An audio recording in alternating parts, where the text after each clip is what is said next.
Burns. This is my presentation for the internship that I did at the Open Space Program for the City of Davis, California for Natural Resources Class 498 for the spring of 2026.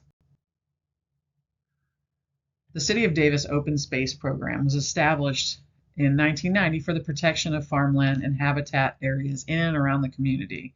To date, the city is protecting over 6,000 acres of land, including farmland, riparian corridors, habitat areas, and areas under threat of development. This has been accomplished through land purchases, co-owned conservation easements, conservation partnerships, reliable funding sources, and education and outreach.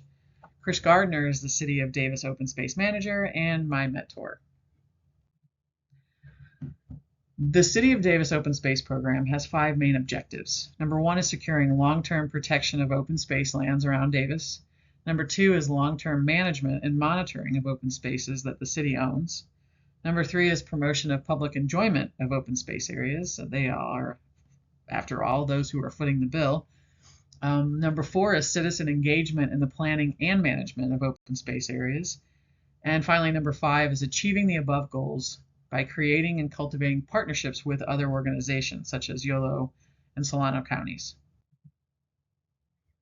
There are a lot of open space sites, many of which I have worked on, 7 of which I have worked on during my time in the internship. These include Uplands, South Fork Preserve, Woodbridge and Willowbrook, Puda Creek Parkway, Wild Horse, Washoe, and El Macero. The goals that apply to most, if not all, of these locations is the stimulation of native plant growth through plantings, mulching, grazing, managing invasives, installing and managing irrigation, weeding, manual and powered, watering, protecting and monitoring of native plants, shrubs, and trees. It's also to promote enjoyable public access through mowing, weeding, pruning, trash removal, watering, and positive interaction with the public. The first site that I would like to discuss is the North Davis Uplands Habitat Area. This happened to be where I was on my very first day in the internship. It is part of the UCD, the University of California at Davis Bird Box Network that runs through the city that they monitor. It has disabled, accessible gravel pathways that connect to an adjacent city park, and I believe those are paved pathways. We did plantings, including goldenrod, mint, mugwort, and also on site are ash trees, oak trees, sage, sticky monkey, toyon, lupin, deergrass, purple needlegrass, buckwheat, yarrow, and so many others. My actions on the site were to plant, I did planting and tree watering, mowing, irrigation installation, plantings of plugs in the swales, weeding, trash removal, public interaction, monitoring plant growth, and wildlife presence. There's a picture of me. I was very excited. I got to learn how to drive a tractor to mow. The next program site is Woodbridge Willowbrook, or Willowbank habitat area, located along a section of the old North Fork of Puda Creek Channel, which is no longer a waterway. Woodbridge is on the north side and features dirt and paved pathways with a bridge over the channel. Willowbrook is south side of the channel and is adjacent to a neighborhood park and includes a dirt trail and a new planned trail extension that we all talked about, including probably a couple benches. Both are habitat areas for native foxes, trees, shrubs, and grassland. My actions on the site were swale plantings of goldenrod and mugwort, pruning, trash removal, deergrass thatch removal, taking cuttings of established plants, watering, and weeding.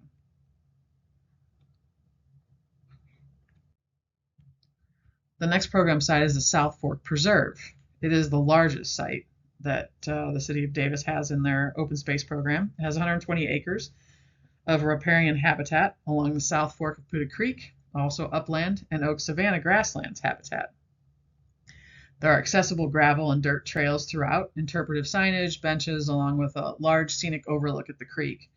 It's a habitat for many types of songbirds, ducks, turkey, great heron, voles, jackrabbits, otters, and many other creatures.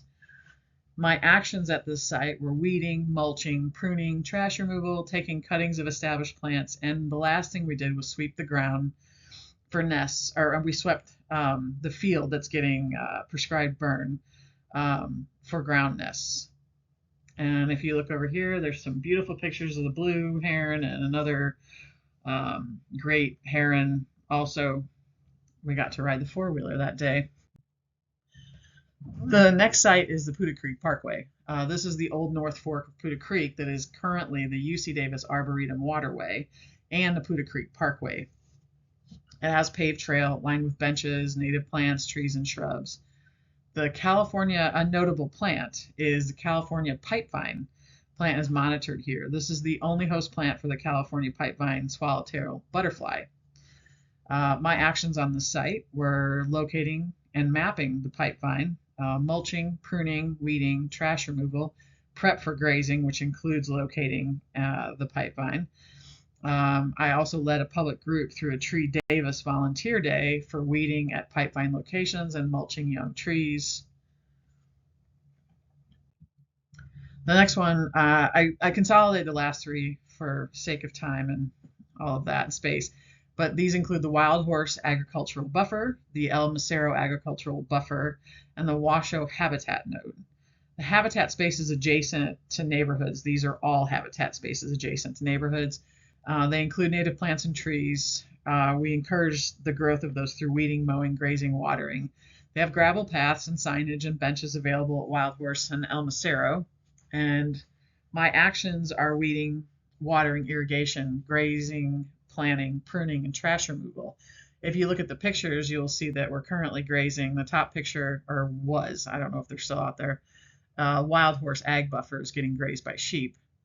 And the picture of the pathway with the trees is the other side of Wild Horse. Wild Horse is a well-used L-shaped parcel. That's an agricultural buffer. Onward.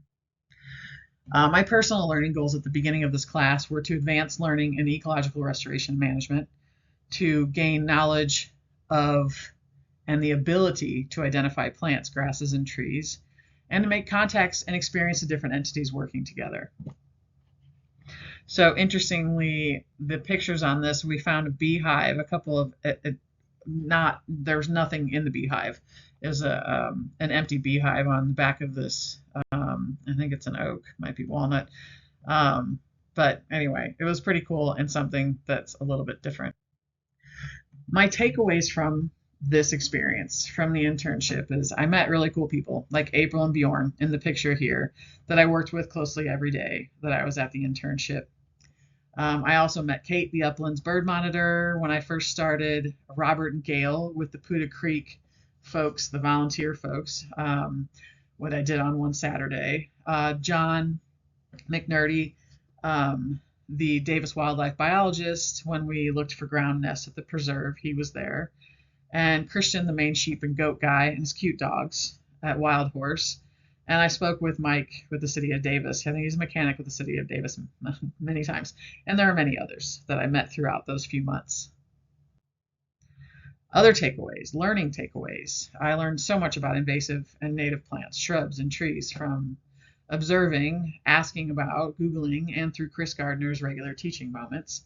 And about how to tell which grasses are which, why we pull weeds instead of weed eating in some locations to keep seed spread down, when prescribed burns are feasible, and the positive impact it will hopefully have on native plant growth and seed banks. Why grazing sheep versus goats on some sites is advisable if you don't want to graze up with the goats or to girdle trees, you use sheep. How hard to graze locations depending on the results desired. Do you want completely bare ground, or do you want like splotches of grasses and bushes left over? Mapping and fencing off important native plant areas for protection and monitoring, which is what we did with the native the pipevine. Not to leave out the how to mulch, drive a tractor, use hand tools, plant plugs, using a GPS for plant locating. And I also determined which undesirable plants I like least. Those would be thistle and bedstraw. They were my nemesises. If you look over at the pictures, the top one is from the Upland site, and it's just some Canadian geese with their babies. I ran into a couple weeks ago. And also, April loves driving the big tractor, the big green tractor, and she's loading mulch into the trailer for a daily activities. So I have some recommendations for the next person so that they can get the most out of the internship.